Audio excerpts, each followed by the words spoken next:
faz o infectologista? É infectologista que fala, né? É infectologista. O que ele faz? O que é? É como se fosse... Fala aí, eu vou arriscar. Bom, o infectologista acho que virou a profissão mais conhecida agora dentro Pois da medicina, né? Depois do... Não sei se posso falar o nome do vírus, né? Não, porque... tem problema. O YouTube ele vai colocar lá, mas não tem problema. Não, o problema é Spotify, né? Daí você vai... Spotify, eu não Sim, sabia disso. O Joe Rogan não foi o teu concorrente aí de... Esse eu não sabia, tem que me informar mais. Não, Caramba. quase tiraram ele do Spotify, né? Caramba, mas eu falo sempre, pô. Eu sempre falo, é verdade, inclusive até... Não, mas eles estão monitorando, então vai aparecer um aviso lá do advertisement que se a gente falar sobre esse vírus, vai aparecer lá. Puxa, agora a produção vai Aí se eu falar alguma coisa que vá contra aquilo que... né, o que... Você sabe que aconteceu controverso. Eu tava com o Augusto Sakai aqui, que é o lutador do UFC, e ele falou pra mim, vamos colocar lá uma abertura, eu entrando, acho que vai ser legal e tal, a produção tava aqui. E a gente colocou, cara, os caras não derrubaram nosso vídeo? Não na live, né? Mas depois... Não foi ele que derrubou. Não foi ele. O cara é fera demais. E aí aconteceu isso. Mas que bom que você falou. Mas agora eu não sei, eu fico preocupado, porque a gente tem alguns materiais sobre isso. Não, é só a gente falar a verdade. Então bora, então beleza. E Infecto faz isso, então, ou melhor, o que faz a definição? Todas as doenças infecciosas, então... Dor de garganta, tudo assim. Exatamente. Claro que a maioria das infecções, as mais comuns, são atendidas pelos clínicos que estão cuidando do paciente. Uma amidalite, acaba o clínico geral cuidando, né? Uma coisa mais simples, né? Agora quando as infecções se tornam um pouco mais complexas, aí o infectologista geralmente ele é chamado para auxiliar o paciente. E algumas doenças são muito especializadas pro infectologista, como hepatites, a própria infecção pelo HIV, né, outras doenças infecciosas transmissíveis, sífilis. Então, a gente acaba, né, na parte ambulatorial atendendo esse tipo de paciente. Aquelas infecções crônicas que são de difíceis tratamentos também ficam sob responsabilidade do infectologista. E a gente atua muito dentro do hospital, né? Porque o hospital é um lugar onde a gente usa muito antibiótico. Sim. E precisa da assistência do infectologista para orientar os médicos sobre como utilizar o antibiótico para a gente controlar as bactérias multiresistentes, que é um grande problema mundial, né? E a gente sabe que infecção grave, que é a chamada sepse, é a principal causa de morte no mundo, né? A gente sempre acha que é câncer, infarto, mas o cara acaba, no final das contas, de uma doença, uma morbidade, que leva ele a ficar internado, um infarto, por exemplo, o que às vezes leva ele à morte, no final das contas, por ficar muito tempo no hospital, é a infecção, né? Então... E isso lá nas guerras já acontecia também, né? O cara morria por causa da infecção, não tratada, né? Exatamente. Tinha uma clássica figura, né? Onde tinha um soldado embaixo, assim, obrigado penicilina, né? Nós estamos voltando para casa, né? Exatamente. Agora não tem mais, né? Desculpa, não tenho mais nada para te ajudar, né? E como é que foi? É chamado de superbactéria, uma bactéria que foi para academia, ela malhou e ficou resistente. Como é que ela se desenvolve? Agora vou ter que chamar de doutor Felipe. Como é que ela se desenvolve nesse momento, assim? Como é que a pessoa pode adquirir uma infecção generalizada, como o doutor falou, a famosa sepse? Como é que o paciente adquire isso? Bom, a bactéria multiresistente, a academia são os antibióticos, né? Vamos dizer assim, a bomba dela, né? A bomba dela? Entendi.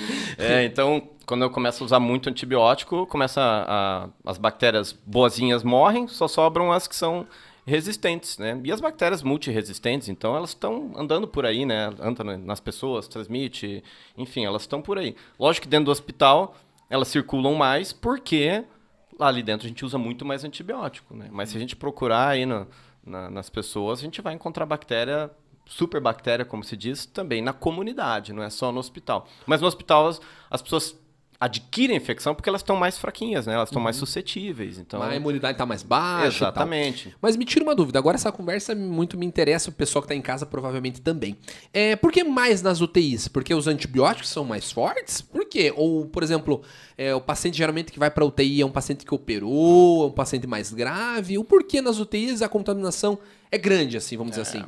É porque o paciente na UTI, ele tá toda hora alguém mexendo nele, ele tá muito o que a gente chama invadido, né? Então tem um tubo, aí a respiração dele já fica alterada, né? Você tá com um tubo ali que as bactérias grudam, pode ir pro pulmão, aí ele tá cheio de acesso vascular, cheio de medicação sendo infundida, na UTI a imunidade acaba diminuindo. Então, realmente, um paciente de UTI tem uma chance muito maior de fazer infecção do que um paciente que está numa enfermaria, num quarto, né? Então, obviamente. E na UTI, como o paciente está lá por algum motivo, né? Geralmente porque ele teve alguma complicação, tudo isso faz com que acabe usando mais antibiótico. E mais antibiótico, mais bactéria resistente. Aí a gente fica correndo atrás do próprio rabo, né? Entendi. E a gente vê muito em seriado, né? Principalmente seriado de TV, obviamente, né? Em novela, tem até uma série que passa na TV aberta, não sei se eu vou falar, enfim, sob pressão, que os caras fazem umas coisas meio nada a ver, assim, mas o que eu vejo mais hoje é a parte de adornos. Por exemplo, foi feito um estudo até que diz que a gravata, principalmente do médico, ela causa um risco de infecção enorme. Isso é real? Jaleco, roupa branca, sei lá, adornos em si, isso realmente é... Quem leva a infecção, a bactéria, são as nossas mãos, né? Então... Não tem muito a ver isso. Adorno, essas coisas, é mais uma questão de segurança, né? Se imagina, tá com um brinco ali, prende alguma coisa, só pode machucar, né? Então, tem esse risco. Obviamente que na mão, então, um adorno na mão pode atrapalhar, porque fica difícil você higienizar com álcool e também unhas postiças, isso também acaba acumulando sujidade, portanto, as mãos é o veículo. É o principal? É o principal. Porque, inclusive, lá nos Estados Unidos, o pessoal vai no refeitório de jaleco, né? O scrub, que a gente chama, né? Que é aquele pijaminha que a gente chama. As pessoas andam com aquilo. Exatamente. Pois é. Mas... Eu acho estranho também, porque hoje nos hospitais, inclusive o hospital que a gente trabalha, não pode andar de jaleco na rua, né? Isso não é do hospital em si, mas a roupa que ele trabalha pode. Num ônibus, vamos dizer assim. Isso não tem muita lógica. Não tem nenhuma evidência. Não tem nenhuma evidência. E, inclusive, a roupa é do funcionário. Então, lá nos Estados Unidos, por exemplo, a pessoa usa e vai para casa, ela lava e usa no dia seguinte, e é assim que funciona. Pois é. Isso não é um grande problema, não. E a ANR, então, ela preconiza isso, o risco pro colaborador. Por exemplo, a dor de cabelo preso. Por quê? É uma questão de higiene, né? Então, você imagina um cabelo comprido, cai em cima do paciente, poxa, você vai no restaurante e tem um cabelo ali em cima da sua comida. Sim. Você vai, né, um sinal de que não haja um cuidado adequado. Barba, mesma coisa. Já vi várias, tanto médico quanto enfermeiro, né? Apesar que agora a gente está numa pandemia, usa-se máscara, né? Mas tudo isso é por questão da higiene, sim. Higiene pessoal, exatamente. Entendi. Bacana.